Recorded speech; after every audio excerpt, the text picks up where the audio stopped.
Esrawa kai wo say ebia na pese ofifie wo so TV ne ho so eya wo ya fisa Adom TV de untimi nkonya ye ho mepa ocho wo phone no aso de hwehwe Adom TV Facebook obehu ye wo ho segumedie edemu live e wo ho enne dwumadie no so ye de bedwam sum wo nyina no kwanchen ugusu hwe TV no ne ekoso e wo denchira abonten so a efa oman hene boamponsem odefo na yiyo ne ho no eho amamre eho amane eho adesuade ne sese wo hu bia no meka wo se Adom TV emfa nkame wo enti koso ane hwe Adom TV efise ye wazoye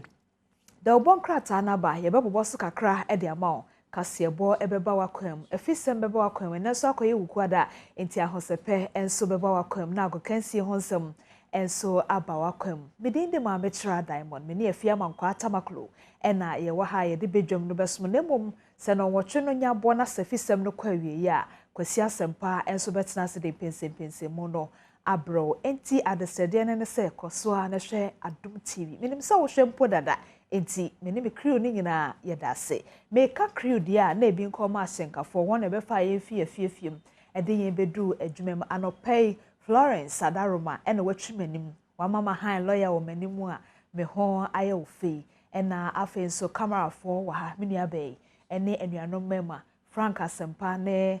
Masa Israel set na maye na yatena sim ampedu ene dache hen ne presla so wachire ho mfidie no wo mo chinchim se na ebe ya obehu de ekoso e wo de yeye no wo edem ha e wo fie ha kokomlemla bonten so Moses anso Adaromanti wo de ahyemasom mekasa ote ono so te se na ebe ya wo so wo fie no won so obete se e bia ye onwanwa se efidwada besi na yaye no tuntum ne kokwa asehye nia ne se odafo na naboamponsem a wanya ne ba bi kro mekire denhyira manhene na yiyo a wode na wotwe nyina si ho no esanse esi Adom TV abetiri so nti na esese ye de ehugim efise enura na meka se misuro se meka enye saa pa anka meka se ye ka denhyira bakwasem a denhyira kroman Ghana fa denhyira kroman Ghana pa je se wo a wonim denhyira ho abakwasem na wodefo no ankasa nso a wato ase no ne modembo ne pontio na dwenkyere ne tese woye wo hene na so Christopher fam waye bi pa aga Ghana mamu fam waye bi pa afen so kra amano ne fam se wode de wa abrochire beba Ghana na bia be so denkyere man so na bia so Ghana man nyina so no eno so therefore waye bi afen so ye ka denkyere man ya ne ye keka kwa asanteman efise denkyere ene asanteman twaka nti sa asanteman ye kingdom na sa asanteman wo twaka kase pa wo man Ghana mu a otumfo se tutu ababi otosumi no anopɛ wo na mebomi mu ase emwache se ye ka denkyere asem a ye ntimi nkwati asanteman so asem enti denkyere na wo hosa no odupo kase na etutu eno nti na Adom TV ya fa ato ye ho so se de ekoso bia fa yiyo ne ho no ye mfa nkameo enti koso na hwe Adom TV efiri se ye wo adoye akasima no miensa na kase no emra so fi se na nonsia abo na emoma membobo de obokrata no so toto emfa ema asanam de kase no asomom Ghanaian Times anim hanum say and said Deputy Speaker's right to vote SC Tulsa's review application declined to overturn verdict enra Adom kase bom ye bo amane se Owura Abdullahi ankrankre lawyer a wode kodan Supreme Court say